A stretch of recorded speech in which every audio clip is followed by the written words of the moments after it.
আবরার ফাহাদের যে হত্যাকাণ্ড সে যে বিচারের যে প্রক্রিয়া সেই প্রক্রিয়াকে দ্রুত সময়ের মধ্যে বাস্তবায়নের জন্য ইতিমধ্যে আমরা এই বিষয়টি ক্যাবিনেটেও উঠেছে, আমরা কথা বলেছি এবং আমাদের আইন উপদেষ্টা তিনি আমাদের প্রধান বিচারপতি সহ আমাদের বিচারালয়ের সাথে কথা বলবেন যাতে করে এই বিচার প্রক্রিয়া দ্রুত সম্পন্ন করা যায় এবং আমরা দ্রুত সময়ের মধ্যে যারা আবরার ফাহাদের হত্যাকাণ্ডের সাথে জড়িত ছিল তাদের শাস্তি নিশ্চিত করতে পারি।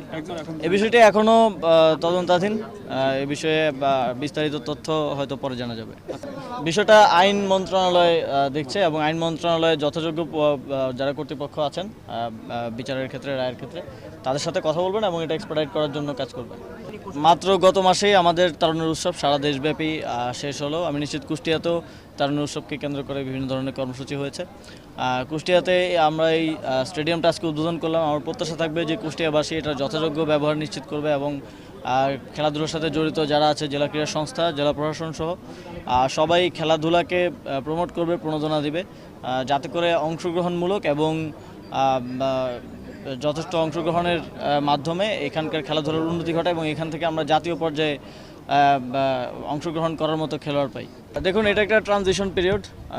পৃথিবীতে কোনো দেশেই বিপ্লবোত্তর পরিস্থিতি খুব যে ভালো থাকে তা নয়। সেক্ষেত্রে বিগত 6 মাস আগে যদি আপনি দেখেন, অগাস্টের পর সেপ্টেম্বরে যদি দেখেন, তখনকার যে পরিস্থিতি ছিল তার থেকে এখনকার পরিস্থিতি সিগনিফিকেন্টলি উন্নতি করেছে। তখন তো সিচুয়েশন এরকম ছিল যে রাস্তায় নামলেই 20-30টা আলাদা কর্মসূচি থাকতো, আন্দোলন থাকতো। সেটা সরকার নিয়ন্ত্রণে এনেছে এবং এখনও যারা বিভিন্ন আন্দোলন করছে তাদের সাথে সরকার নানা পর্যায়ে যোগাযোগ রাখছে এবং সমাধান করার চেষ্টা করে যাচ্ছে। এছাড়াও সার্বিক যে আইনশৃঙ্খলা পরিস্থিতি আপনারা জানেন যে